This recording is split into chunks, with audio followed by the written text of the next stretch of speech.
Hi everyone, I wanted to help you on the Bonito Tecalitlan rhythm. Maestro Flores was explaining to us about the Contras, and you're gonna find that on your music sheet. If you take a look at measure, I believe, yes, we're looking at measure number 8, and that's where you have your A7.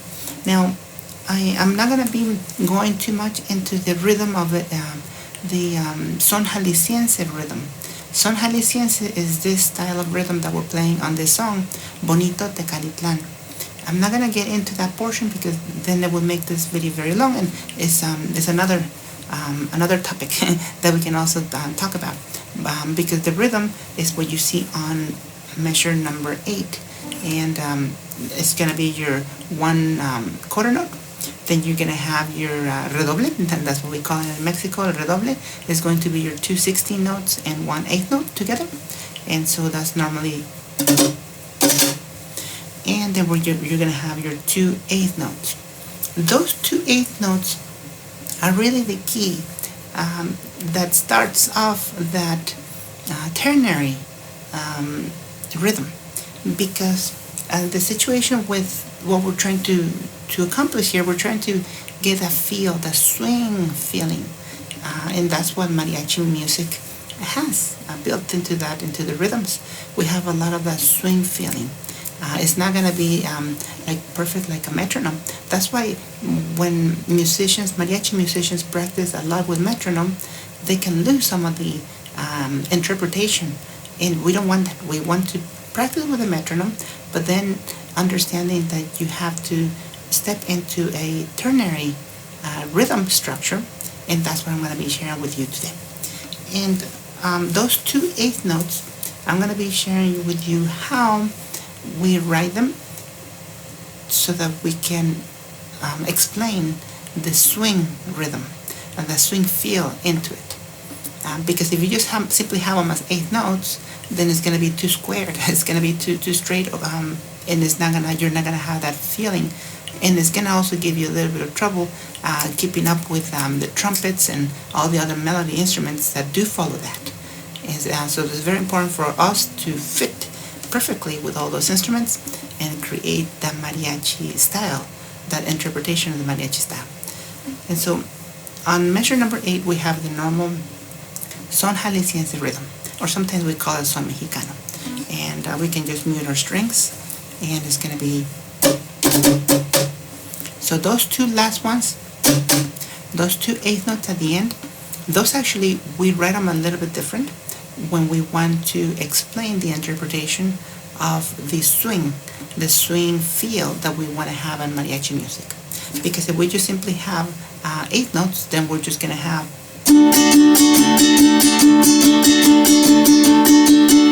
It's just going to be straight. But we don't want that. We want to have the swing feel into it. Tan tan tan tan tan tan tan tan tan tan tan tan tan tan. So it's going to be.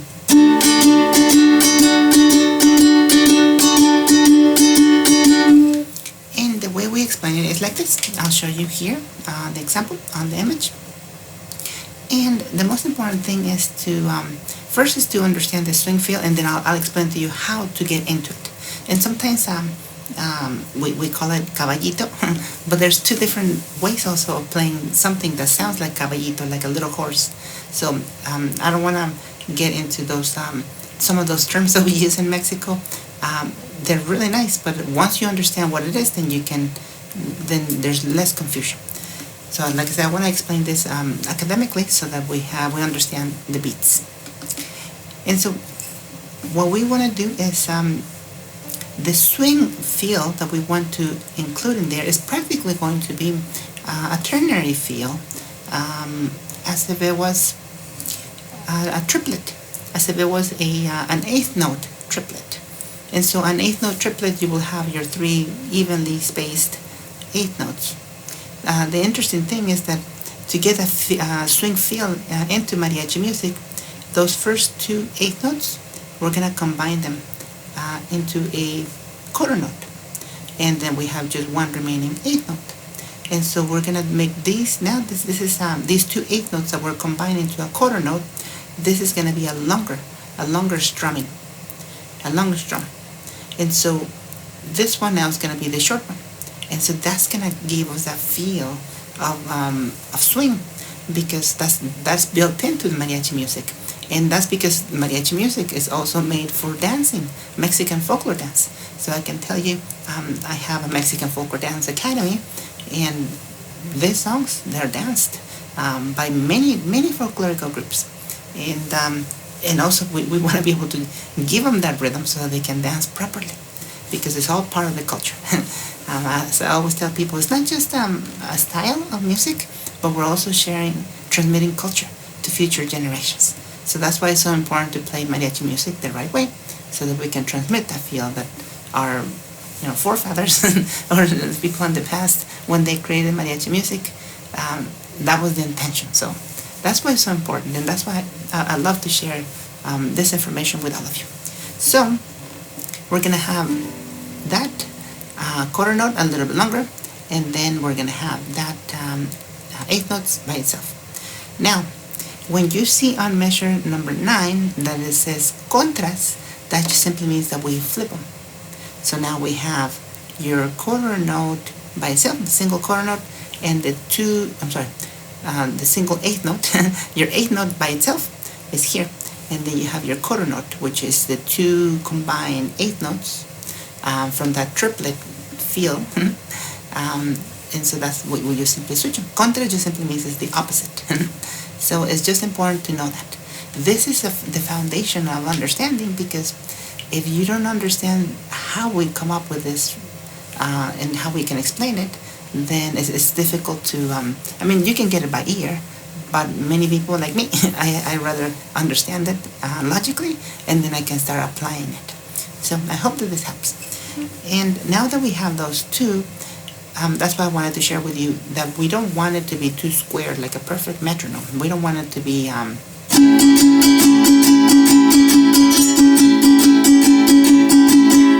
we want it to have that quarter note. We want it to be a little bit longer, and then your eighth note. Let's say that we're gonna do the eighth note going up. So we're gonna have the quarter note going down a little bit longer, and then the eighth note going up. Very quick. It's shorter. So it's shorter, and that creates that push feel into it. Dun dun dun dun dun dun dun dun dun dun dun. We want to have that eighth note is the one that pushes the music forward, and it creates this beautiful mariachi music feel that we have. So it's going to be.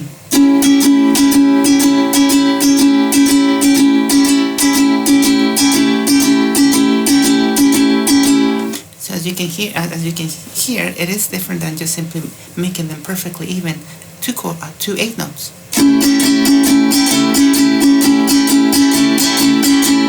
It's different than this.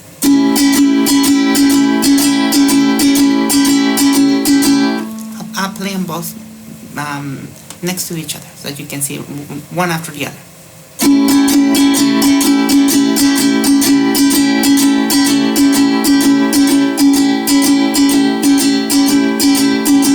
So as you can hear, that one going down is a little bit longer. That's the quarter note.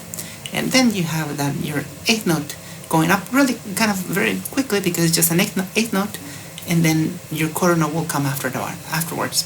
And so that's how we come up with this musical figures that we see here. All of those on the picture, that's why we write it like that.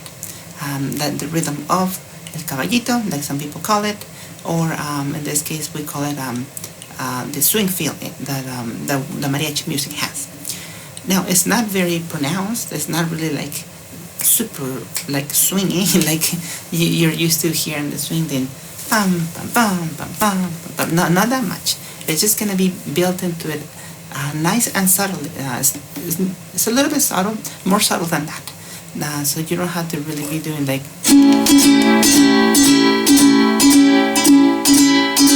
That would be too much.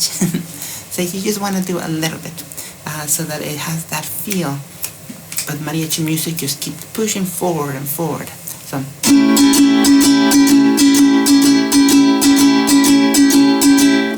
Now, contras, as it says on measure number 9, It just simply means that we flip it, right?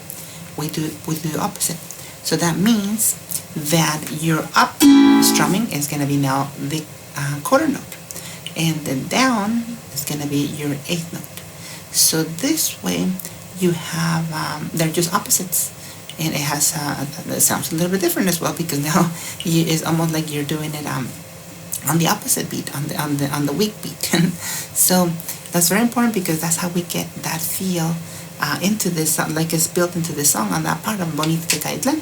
And we use this in Son de la Negra and many of those iconic songs where we flip we flip the accent, or somewhat like the accent. But remember, it's not just an accent; it's the duration, so that we can create that swing feel into it. Okay, so how do we flip it? Well, first let me play you the how it sounds being flipped. It sounds almost the same, although a little bit different, because now we're using this nail. Anytime we use this nail, it sounds a little bit different, because now we're starting from the bottom strings. So it will be.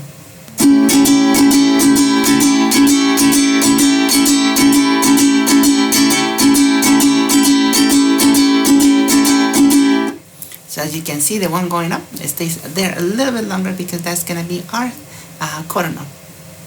So how do we get into this flipping? how do we flip it? Because we're playing, right? We're playing on the strong beats, and then all of a sudden we have to flip it.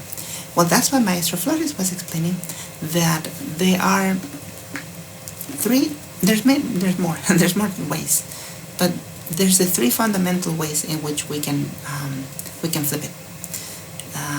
So the way it works is that we can do that last, on this measure right here, on measure number 8, that last eighth note is the one that can lead us into all of the next measures, to have that to flip the accent, to flip it.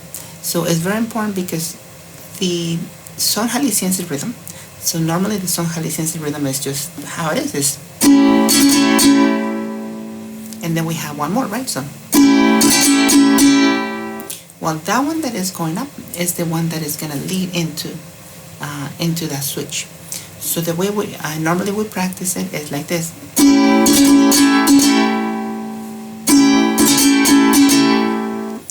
So I'm doing tan, ta, tan, tan, and then I'm going to do that eighth note up kind of quickly, and then it just falls into the next eighth note, which is on the next measure, which is going to be our measure number 9.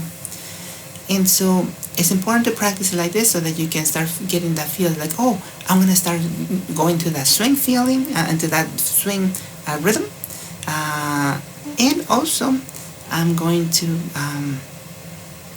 show you how to flip it, because we just simply do two strummings down, which is the most simple way, 2 strummings down, and then you can continue that pattern. So let me show you. So again, the basic way is doing measure number 8,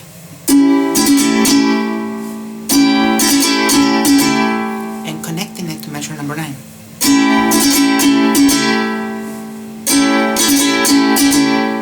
So that's how you connect it.